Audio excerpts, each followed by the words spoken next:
So the more I think about it, the more quiet and mute I stay and become. So I'm just going to say this and let it just spew out of my face. Today, I've been thinking a lot about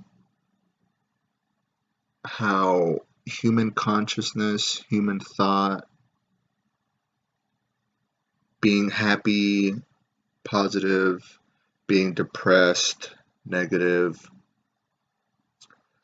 how our feelings, our thoughts, our consciousness, whether they're ultimate highs or ultimate lows, and how we're feeling emotionally inside, how that transcends and there's somewhat of a mirror reflection when you zoom in enough in a micro sense, and you zoom in and you zoom in, and then you're down to the atom, you're down to particles, you're down to energy, which is all stuff that we're made of, we're composed of it. There could be elements of a star that died billions and billions of years ago in my left hand, and there could be elements from a completely different star that blew up billions and billions of years ago in my right hand. The same elements, but they could have possibly, most likely, come from different stars. So, in the sense of negative charge, you have electrons that have a negative charge, you have protons that have a positive charge, negative, positive, good, bad. The duality of man, the dualism of nature and the cosmos, and how, I guess on a macro scale, the human body, we're composed of trillions and trillions of fucking atoms and particles and energy, and it's just a flux that's just, on just the quantum level, it's happening every second, boom, boom, boom, boom, boom, boom, boom. We eat, we're hungry, our stomach's eating the insides of our gut. It's like, okay, I can't stand this shit, I need to eat something.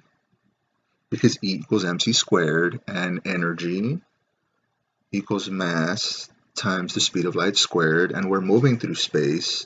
So motherfucker gets hungry because we feel the weight of the world. We feel the center of Earth's gravity is trying to push everything to the center.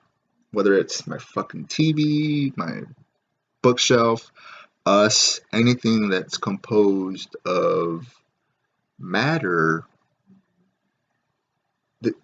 there's no way you're immune to the Earth's central gravitational force just wanting to push everything in to the center. And it's just that dualistic nature of, whether it's on a macro scale or on a micro scale, in regards to particles and atoms and the elements on the periodic table, and how our feelings, our emotions, the way we perceive reality, are in a way mirrors of one another. Our feelings, our emotions, negative, positive, happy, sad, good, bad, Lucifer, Jesus, God, the devil. It's a 24/7 battle within conscious thought, yet it's a 24/7 battle out in the cosmos, while planets and stars and black holes and supernovas and quasars, and while all that's doing its thing, there's a bit of a mirror image when you kind of get the macro scale and the micro scale, and you try to kind of meet them at the middle.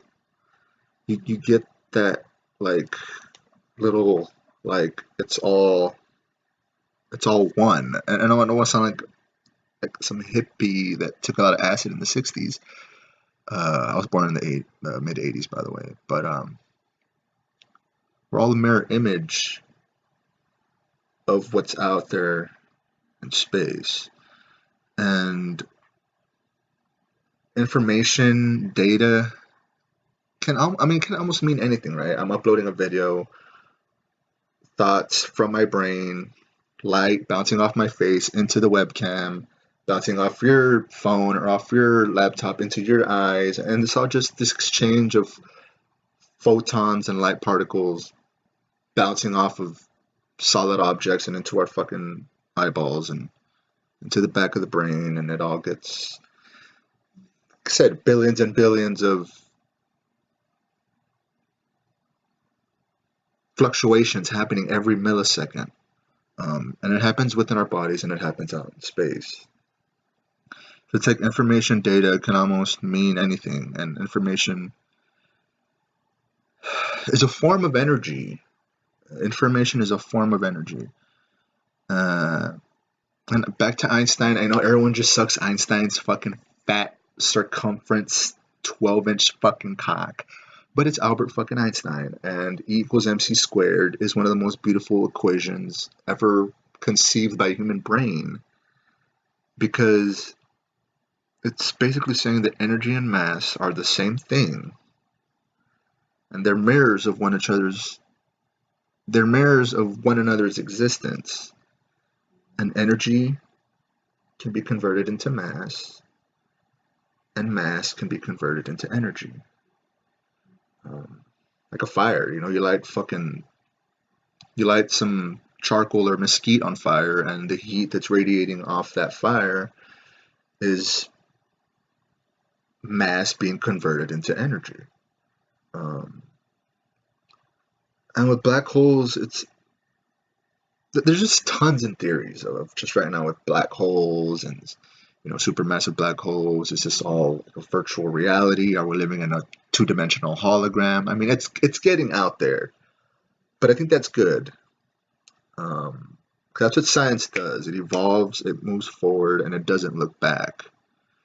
And I hate when people hold this notion that science or scientists or astrophysicists or people that study the cosmos and things of that nature, astrophysics. I hate when people make the assumption that scientists and science is saying, oh, well, we already have all the answers. So whatever beliefs you have as an individual, you're wrong because we're scientists and we already know everything. Science has never made that claim. Science has never made that claim.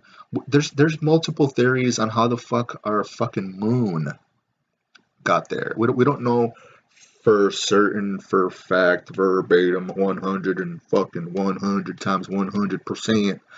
That's how my moon done got there. There's multiple theories as to how our fucking moon got there. So when it comes to theories about quantum mechanics and particles and astrophysics, it's branching out into a lot of different branches, and that's a good thing. But yeah, it's just boggles my mind how energy can manifest itself into particles, and with enough particles, enough density, you can create mass. Us, you, me. With black holes and so much density there that after a black hole eats photons and asteroids and radiation and God knows what else the fuck a fucking black hole has for dinner. Once it's so full with so much energy, it can manifest those particles with enough density into mass. And if the black hole is big enough, if it's a supermassive black hole, it'll quasar and take a massive radioactive shit and shoot two beams, one north, one south, just energy. And going back to like that dualistic nature of good and bad, good and evil, and how those are thoughts within us, feelings, emotions. Yet that's happening out in the cosmos on a objective level, not our thoughts, our feelings, whatnot. They can always, more than likely, they're subjective to our own state of mind, our own brain, and our own experiences.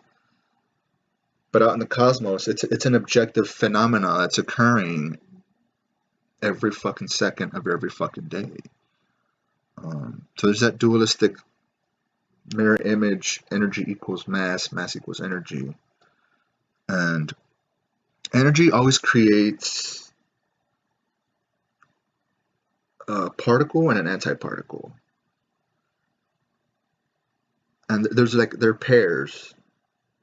And they're called virtual particles. And when matter and antimatter meet, they annihilate one another.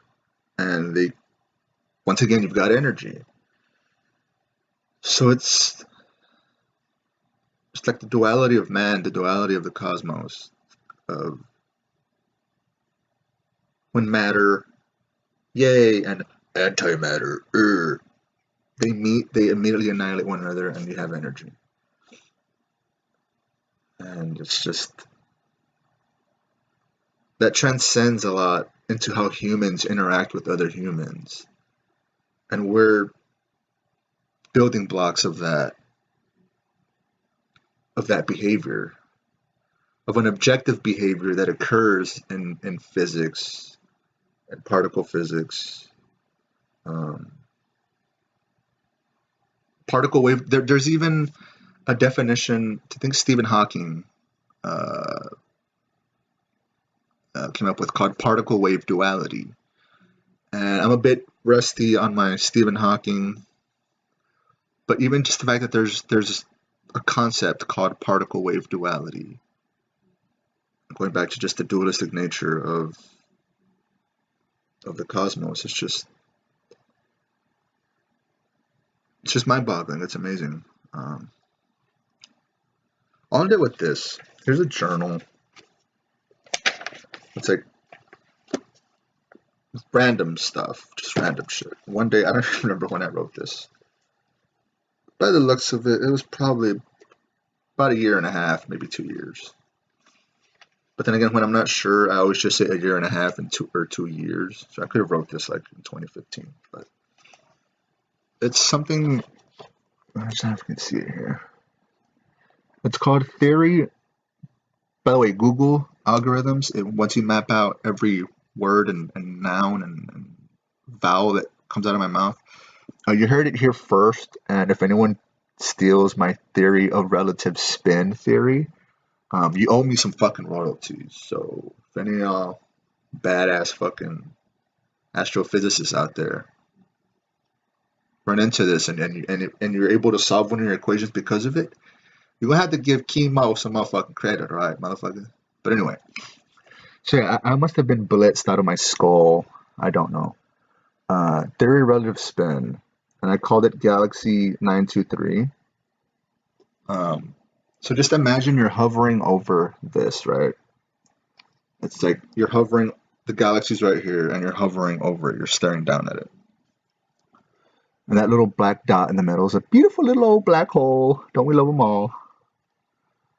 And that thing's spinning counterclockwise, right? Just imagine, like you're hovering over the galaxy, and it's spinning counterclockwise. And you can see the little arrows there because I'm such a fucking extraordinary fucking artist. So you have the arrows there, and they're spinning counterclockwise. All right, that's if you're hovering over the galaxy, on top of it, and you're somehow God, and you're able to hover over a galaxy. You're like Galactus. Just pretend you're Galactus for the next 2 minutes. So that thing's spinning counterclockwise, right?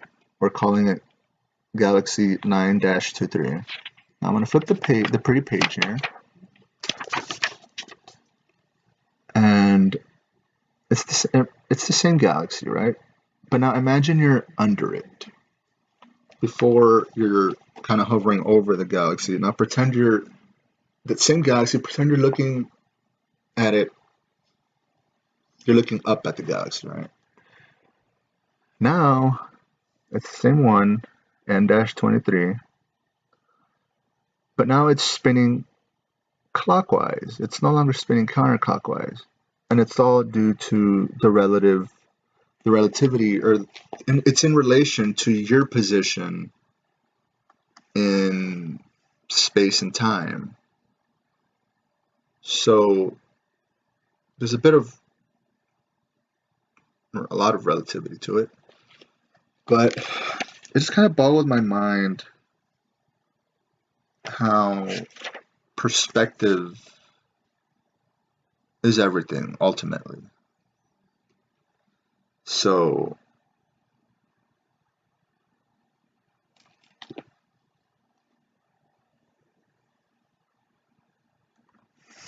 you're hovering over this imaginary N-23 galaxy. If you're above it, you see it spinning counterclockwise.